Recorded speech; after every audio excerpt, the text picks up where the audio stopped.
Hivi sasa zinaarifu kwamba Rais William Ruto anaongoza hafla ya kuzindua usambazaji wa umeme mashinani. Hafla hiyo inafanyika hapa jijini Nairobi. Hebu tusikilize yanayoendelea kwa sasa.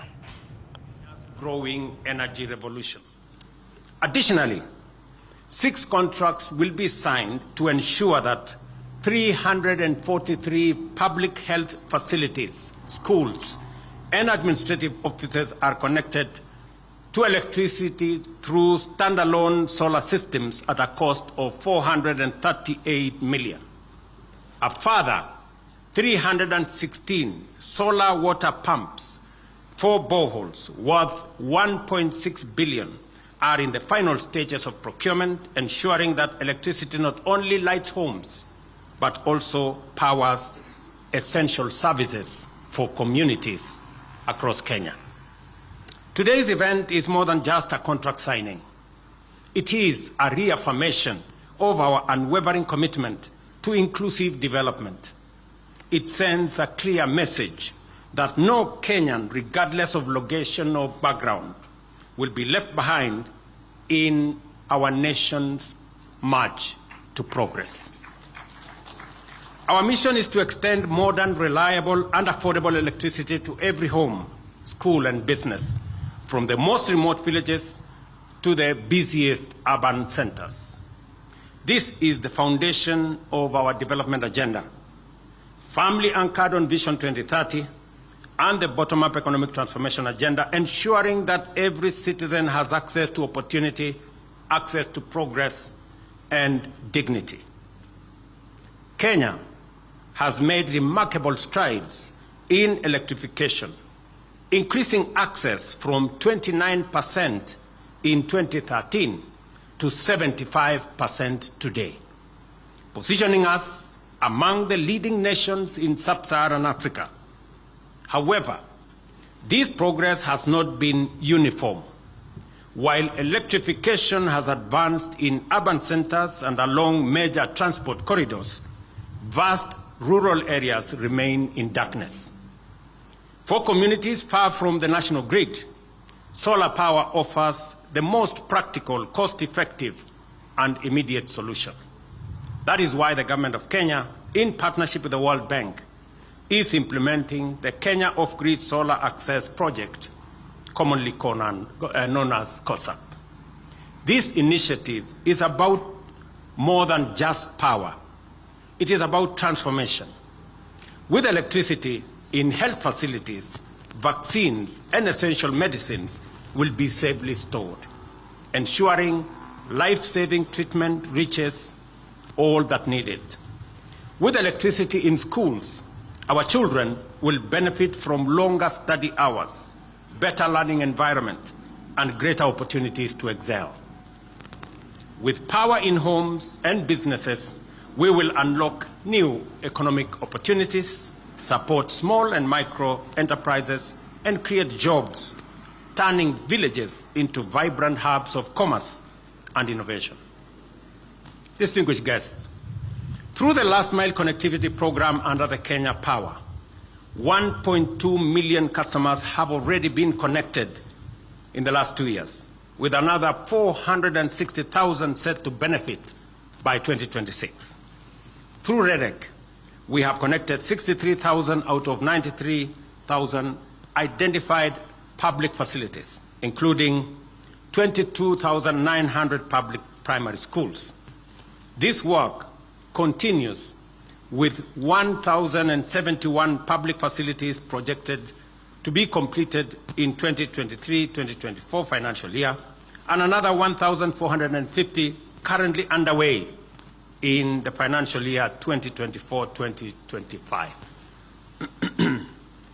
Beyond expanding access, we remain committed to achieving a 100% clean energy grid by 2030.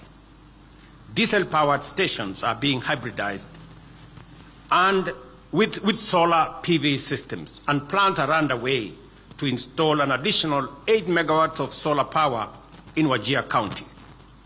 In Lodwar, we are taking a bold and decisive step to shut down the diesel power plant operated by Kenya Power and extending national grid to Lodwar by next year. I am looking for that proud moment to switch off the diesel power plant in Lodwar for the first time. This includes constructing a 100-kilometer of 66 kilowatt power lines and a substation, at a cost of 900 million. These projects are clear statements of intent. We are reducing our dependence on costly and polluting diesel power, cutting energy costs, and reinforcing our climate commitments while enhancing access to our communities, to our villages, and to our towns. We will neither rest nor relent until every household, school, business, and health facility in Kenya has reliable and affordable electricity. And I want to confirm what the leadership of Nairobi have said, that for the last 7 years we've had estates, or in fact areas like Kosovo here in Hospital Ward, Mukuru kwa Njenga, Mukuru kwa Ruben, Mugumoini in Embakasi West, that have lived in darkness for the last 7 years. I have given very firm instructions to the ministry, to REREC, and to Kenya Power to develop a mechanism where we will light up those estates and those areas of Nairobi. It cannot be that in the capital city of Kenya, there are citizens living in darkness. And the Departmental Committee of Energy at the National Assembly, as we engage with the supplementary budget, we must provide resources for that to happen so that we can light up those areas of Nairobi as we light up the bigger part of northern Kenya. And we are intentional, we are deliberate as we do this, because we must develop this country in a wholesome manner.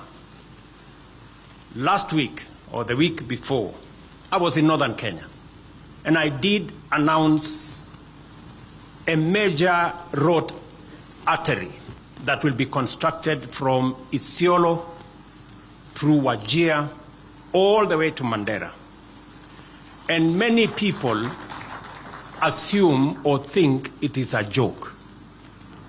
Let me tell you, good people, you know, in this country sometimes we take matters of life and death as if it is a joke. I am committed to delivering on that 750 kilometer of road from Isiolo to Mandera, because for a very long time we have left northern Kenya behind. And it is a deliberate statement by the government of Kenya, through this administration, that no part of Kenya will be left behind. We did develop a transport corridor that connected Mombasa to Malaba, and that is why our development has concentrated on that transport corridor. It is time that we have a second transport corridor that goes all the way to Mandera. And I want to ask the people of Kenya, as we develop that transport corridor, there will be huge opportunities. Take time and sample those opportunities. Find your way and develop. As that piece of infrastructure is being developed, and I want to confirm here that there are already 7 contractors on the ground to make sure that that road is done.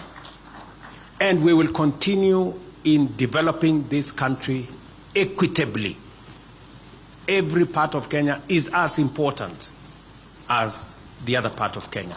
It is also the same reason that the government of Kenya provided an extra 1 billion shillings for especially informal settlements in Nairobi, to develop schools. Because here in Nairobi, we have had instances where we have many children who have no access to education because where they live, there are no public schools. And we will continue to sample the opportunities, look out for the people who are vulnerable, look out for those who are left behind, and carry them along so that we can move together as a nation. So apart from the electrification program that we have all the other programs that are running. Our housing program is on course, and I want to assure the people of Hospital Ward here in Kosovo and all the other areas. Your member of parliament has been on my case so many times, but I want to assure them and to assure your people, Mheshimiwa, that this morning there was an inspection by the leadership of the Kenya Police. We are going to provide land to develop our affordable housing program so that the people who gave way on the Nairobi River can be given the first priority as we develop our affordable housing program.